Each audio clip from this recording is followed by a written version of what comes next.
बिहार की खबरें पढ़ो तो वाकई में रूह कांप जाती है और समझ में नहीं आता कि आधी आबादी के साथ, कारोबारियों के साथ, बच्चियों के साथ, बच्चों के साथ हो क्या रहा है बिहार में।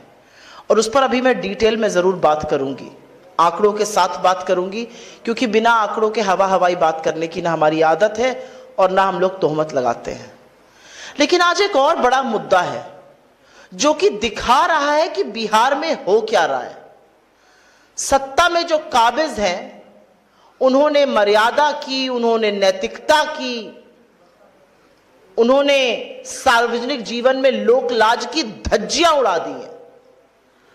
और मैं बिल्कुल बात कर रही हूं एक ऐसे मामले की जो ना सिर्फ गैर कानूनी है लेकिन मर्यादा के तार तार करता है, और वो मामला है बिहार के नगर विकास मंत्री जीवेश मिश्रा और नकली दवा सप्लाई करने के आरोप में, जहां पर वो दोषी पाए गए हैं।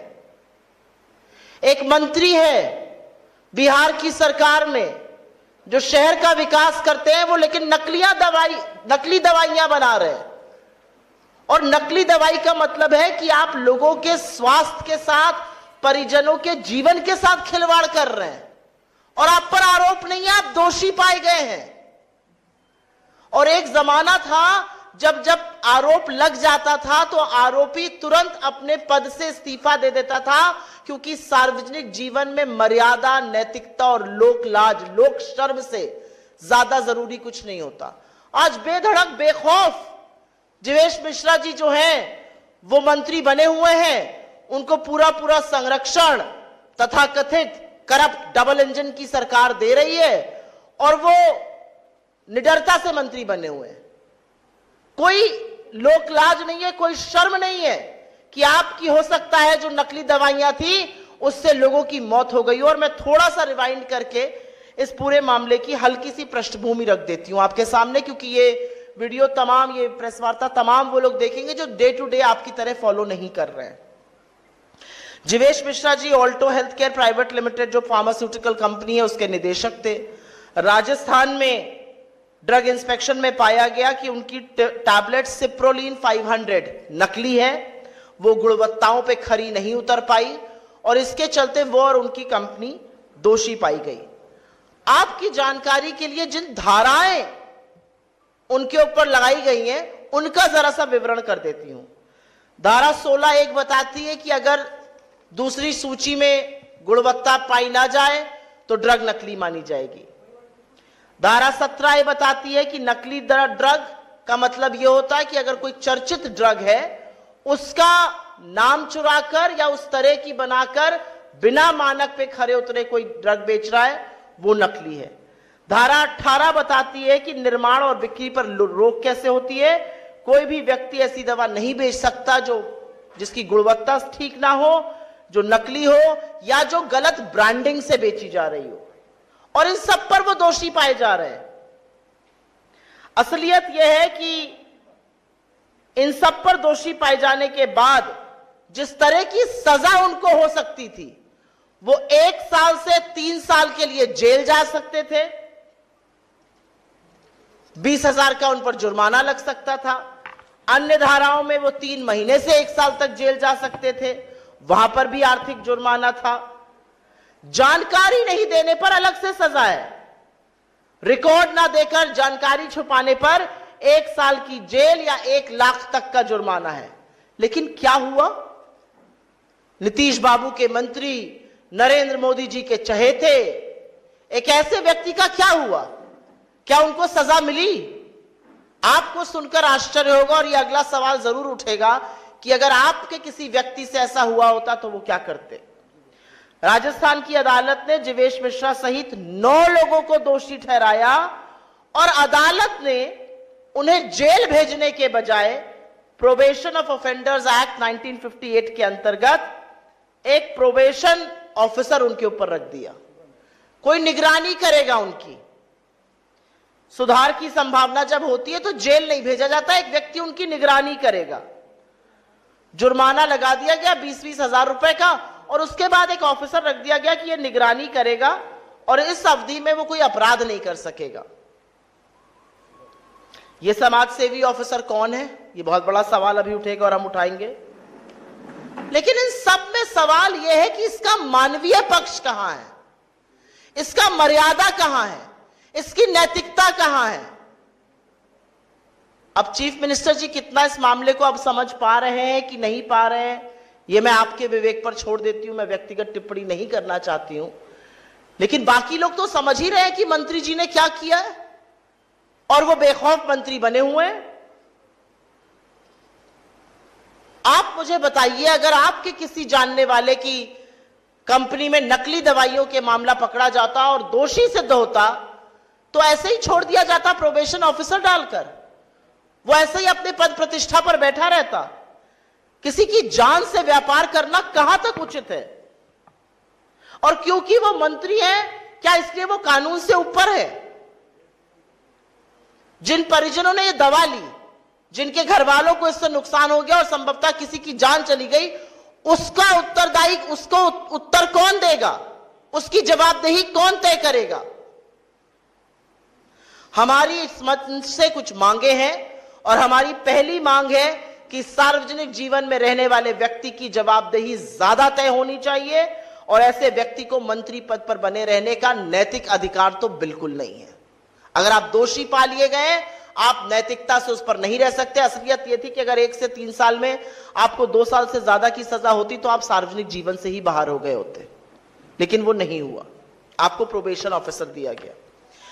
स्वास्थ्य मंत्रालय और ड्रग कंट्रोल डिपार्टमेंट ये जरूर बताए कि ये जो अवैध ड्रग्स पाई गई, इसके बाद क्या कदम उठाए गए, कितनी कंपनी सील हुई, क्या हुआ फैक्ट्रीज का, कितनी दवाई जब्त की गई, कितनी और दवाइयों की जांच हुई, ये कहां तक फैला हुआ मायाजाल है।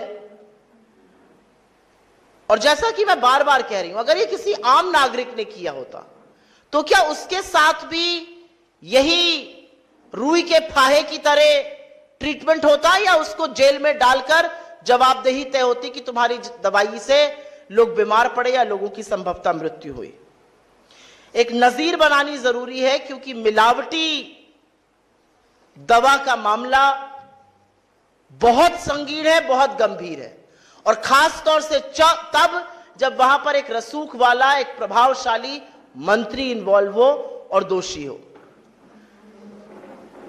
मेरा तो सवाल यह होता नीतीश जी से, अगर वो समझ के इसका जवाब दे पाते कि आपने कौन सा प्रोबेशन ऑफिसर लगाया है, वो क्या निगरानी कर रहा है, वो मंत्री जी के साथ रहता है, वो उनके कंडक्ट को देखता है, उनके बिजनेस को देखता है, वो क्या कर रहा है? बहुत सारे ऐसे सवाल हैं और बहुत सारे ऐसे सवाल बिहार के ही नहीं, बिहार के बाहर की भी उस जनता के मन में है जहां पर ये दवाइयां गई। लेकिन अब मैं उस मुद्दे पे बात करना चाहती हूं जिसकी बात करते करते कभी कभी रूह कांप जाती है, कभी कभी गला रूंध जाता है। लेकिन अखबार उठाओ और बिहार से रक्त रंजन की तस्वीर ना आए, यह हो नहीं सकता है। 2025 का यह वर्ष है, आजादी के 7 दशकों से ज्यादा बीत चुके हैं और आज भी दिन दहाड़े हत्याओं का सिलसिला बिहार में जारी है। असलियत यह है कि बिहार की हत्याओं से यह देश दहला हुआ है। और बिहार में न सिर्फ कारोबारियों की, जिस पर अभी मैं विस्तृत चर्चा करूंगी, लेकिन जो महिलाओं के साथ हो रहा है। मैं बोल नहीं सकती हूं कि जब मैंने मुजफ्फरपुर की उस खबर का पढ़ा जहां पर 20 चाकू एक बेटी को मारे गए और वो 8 घंटे तक अस्पताल के बाहर पटना में इंतजार करती रही इलाज का और उसने दम तोड़ दिया, क्या बीती होगी इस देश की आधी आबादी पर? क्या यह देश महिलाओं का नहीं है? क्या यह देश आपकी बेटियों का, आपकी बहनों का, आपके घर की महिलाओं का नहीं है? क्या यह प्रदेश सिर्फ और सिर्फ गुंडा राज में आगे रहेगा? लेकिन मैं सिलसिलेवार तरीके से कुछ घटनाओं का जिक्र इसलिए करना चाहती हूं क्योंकि यह एक पिक्चर दिखा रहा है बिहार की। यह दिखा रहा है बिहार में दिन दहाड़े क्या हो रहा है। न बच्चे सुरक्षित है, न महिलाएं सुरक्षित है और न कारोबारी सुरक्षित है। हम इस मंच से कई बार बेरोजगारी पर, पलायन पर आवाज उठा चुके हैं। कौन करेगा आखिर निवेश? जो नौकरी बनाने वाले लोग हैं, जो धंधा पानी करने वाले लोग हैं, अगर उन कारोबारियों को चुन चुन के मारा जाएगा और सरकार हाथ पर हाथ धरे बैठी रहेगी और दिन दहाड़े बिहार में रक्त रंजन होगा, लहूलुहान होंगी यहां की सड़कें, तो कौन आकर करेगा निवेश बिहार में? कल की खबर, बालू के कारोबारी रमाकांत यादव जी, उनके घर पर उनकी गोली मारकर हत्या कर दी गई। इसके पहले उनकी भाई की हत्या कर दी गई थी।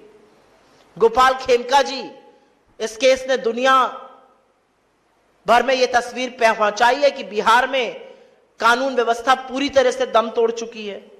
मगध अस्पताल के मालिक, जिस तरह से उनकी गोली मारकर हत्या हुई और उससे पहले उनके बेटे की हुई थी। अंजनी सिंह जी, पटना के जमीनी कारोबारी, उनकी जिस तरह से रात में बदमाशों ने गोली मार के हत्या कर दी और हाईटेक हथियार लेकर अपराधी चल रहे हैं। कोई चेक करने वाला नहीं है बिहार में, कहां से आ रहे हैं अपराध, कौन सप्लाई कर रहा है? बिहार के हर व्यक्ति को लाइन में लगा दिया है, अपना प्रमाण पत्र दिखाओ, अपनी पहचान दिखाओ, अपनी नागरिकता सिद्ध करो। लेकिन अपराधी बेधड़क है, अपराधी बेखौफ है, अपराधियों के पास हथियार कहां से आ रहे हैं यह पता ही नहीं है। रजी अहमद उर्फ नन्नू मियां, मालेगांव के रहने वाले जमीन कारोबारी, उनकी हत्या। विनय गुप्ता जी, किराना व्यवसायी, नवगछिया बाजार में उनकी गोली मारकर हत्या। रमेश चंद्रा जी, मार्च में मुजफ्फरपुर में मिट्टी के कारोबारी, उनकी गोली मारकर हत्या कर दी गई। संजय अग्रवाल जी, नामी ज्वेलर थे, उनकी दर्दनाक मौत हुई क्योंकि गोलियों से उनको भून दिया गया था। सुरभि, जो एशिया अस्पताल की संचालिका थी, उनके चेंबर में घुसकर उनको गोली मारी गई। विनोद मेहता, भागलपुर के जो कपड़ा कारोबारी थे, उनकी नृशंस हत्या हुई। और ADG law and order, Bihar का जो सर्वोच्च पद पे बैठे हुए पुलिस आला कमान है, उनके सामने पटना में बोरिंग कैनाल में दिन दहाड़े 8 राउंड फायरिंग के होते हैं और पटना की सरकार, बिहार की सरकार सुई टपक सन्नाटा, कोई कुछ कहने वाला ही नहीं है। इस तरह से अपराध है, इस तरह से रक्त रंजन है, इस तरह से लहू बहाया जा रहा है, कोई कहने वाला नहीं है। एक दिन नहीं बीतता है जब बिहार के अखबार में किसी बच्ची का रेप, किसी बच्ची की हत्या, किसी छोटे बच्चों के साथ कुकर्म सामने नहीं आते। और ये मैं नहीं बोल रही हूं, ये मोदी जी कह रहे हैं बिहार के मामले में, क्योंकि ये मोदी सरकार की एनसीआरबी के आंकड़े कोट कर रही हूं आपको। ये कांग्रेस दफ्तर में रिसर्च के आंकड़े नहीं है, ये केंद्र की एजेंसी एनसीआरबी के आंकड़े हैं और वो पूरी तरह से साफ है कि 2006 से 2022 के बीच में बिहार में क्या हुआ है। 2022 से लेकर 2022 के बीच में 323% वृद्धि हुई है अपराध के मामलों में। इसका संज्ञान कौन लेगा, इसका जवाब कौन देगा? सुशासन बाबू का जो ओढ़े रहते थे, उस पर कौन जवाब देगा? बिहार राज्य उत्तर प्रदेश के बाद हत्या के मामलों में दूसरे नंबर पर है। हत्या की कोशिश के मामले में बिहार पूरे देश में दूसरे नंबर पे है। बिहार में हत्या, बलात्कार, अपहरण, फिरौती, डकैती के मामले 200% से ज्यादा बढ़े हैं। महिला अपराध, और इसके बारे में भी मैंने चर्चा की थी, 336% की वृद्धि हुई है इस दौरान। और इनमें से 1,17,000 से ज्यादा मामले आज भी अदालतों में लंबित हैं। महिलाओं का सम्मान खोखले दावों से नहीं होता है, उनको सुरक्षित रखकर होता है। महिला अपहरण में 1000% से ज्यादा की वृद्धि। बच्चों के विरुद्ध अपराध में करीब 62,000 से ज्यादा बच्चे कुकर्म और दुष्कर्म का शिकार हुए। दलित उत्पीड़न के मामले में बिहार इस देश में नंबर 2 पर है। तो ना आप महिलाओं को सुरक्षित रख पा रहे हैं, ना बच्चों को रख पा रहे हैं, ना कारोबारियों को रख पा रहे हैं, ना दलित, पिछड़े, आदिवासियों को सुरक्षित रख पा रहे हैं। आप सुरक्षित किसको रख रहे हैं? आपके राज्य में सबसे सुरक्षित वो जघन्य अपराधी है जो आपके साथ मिलकर ये कर रहा है, आपके संरक्षण के चलते ये कर रहा है। लंबी एक फहरिस्त है, चाहे वो बक्सर की घटना हो, सहरसा की हो, पटना की हो, नालंदा की हो, आरा की हो, तमाम ऐसी घटनाएं, चाहे वो बेतिया हो, कटिहार हो, मुंगेर हो, जहां पर महिलाओं के साथ अपराध हुआ, जहां पर कारोबारियों के साथ अपराध हुआ, जहां पर दिन दहाड़े हत्याएं हुई। लेकिन आज भी आरोपी, आज भी जो लोग जिन्होंने इसको अंजाम दिया वो फरार हैं। दो चार शूटर को पकड़कर सरकार अपनी पीठ थपथपाती है। ये साजिश कौन रच रहा है, इनके पीछे कितने बड़े बड़े अपराधी खड़े हैं, उनसे कोई सारोकार नहीं है। मैंने बच्चियों के साथ मुजफ्फरपुर की चर्चा की थी। छपरा, बेतिया, सीतामढ़ी, बगहा, अररिया, मुंगेर का कौन सी ऐसी जगह है जहां पर महिलाएं सुरक्षित है? तमाम ऐसी घटनाएं हैं जहां पर गैंग वॉर हो रही है। पिक्चरों में जो दिखाया जाता था वो बिहार में आज हो रहा है, और बिहार की सरकार को मानो कोई फर्क ही नहीं पड़ता है। बिल्कुल जमीनी हकीकत से बिहार की सरकार उखड़ी हुई है, कोई लेना देना नहीं है। बहुत संघर्षों के बाद शांति आई थी, और आज बिहार में न महिला सुरक्षित है, न बच्चे सुरक्षित है, न दलित सुरक्षित है, न कारोबारी सुरक्षित है। तो सुरक्षित है कौन? सबसे ज्यादा सुरक्षित बिहार में दामाद जी का कुत्ता है। और यह विडंबना है, मैं इसको हंसकर नहीं बोलना चाह रही हूं, यह विडंबना है। सांसद जी का कुत्ता खो गया था, सारे जिले का पुलिस और प्रशासन जुट गया, कुत्ता मिल गया। मुझे कुत्तों से बहुत प्यार है, खुशी हुई मिल गया। लेकिन इसी तल्लीनता से, इसी प्रतिबद्धता से काश आप बिहार के बच्चों को, बिहार की महिलाओं को, बिहार के युवाओं को, बिहार के कारोबारियों को बचा पाते। मुझे कोई आपत्ति नहीं है, कुत्ता मिल गया, अच्छी बात है। लेकिन सारा प्रशासन जुट गया तो कुत्ता मिल गया। क्या प्रशासन कारोबारियों के लिए नहीं है? क्या प्रशासन महिलाओं के लिए नहीं है? क्या प्रशासन बच्चों के लिए नहीं है? किसके लिए चल रही है यह सरकार?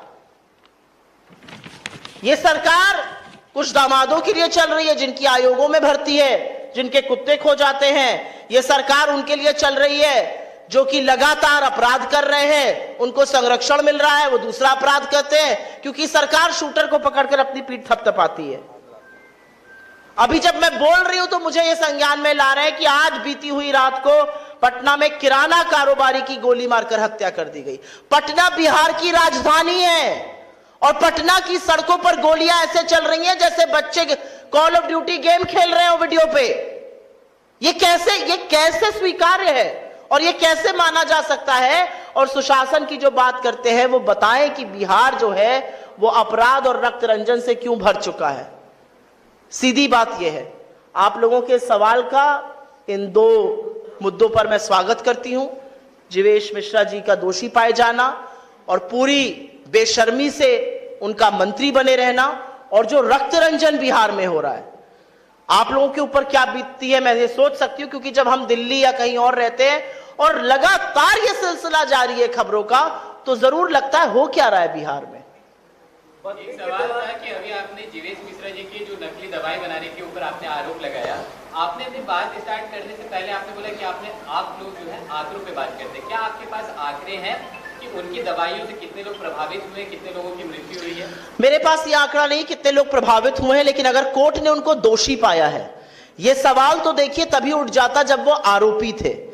अगर पहले की सरकारें होती और पहले की मर्यादा होती जो सार्वजनिक जीवन में 2014 से पहले होती थी, तो जरूर उनका इस्तीफा ले लिया गया होता आरोप लगने पर। अगर आप सार्वजनिक जीवन पर हैं तो आपके ऊपर अगर लांछन लगेगा तो आप अपने आप को उस पद से हटा लेते हैं, जिससे कि प्रक्रिया पूरी है। तो दोषी पाए गए 9 लोगों के साथ, कोर्ट ने दोषी पाया है, नकली दवाइयों का दोषी पाया है। नकली दवाई खाकर क्या होता है इसका सब आप लोग परिणाम जानते हैं। कोर्ट ने दोषी पाया है, कोर्ट ने प्रोबेशन ऑफिसर उनको दे दिया है।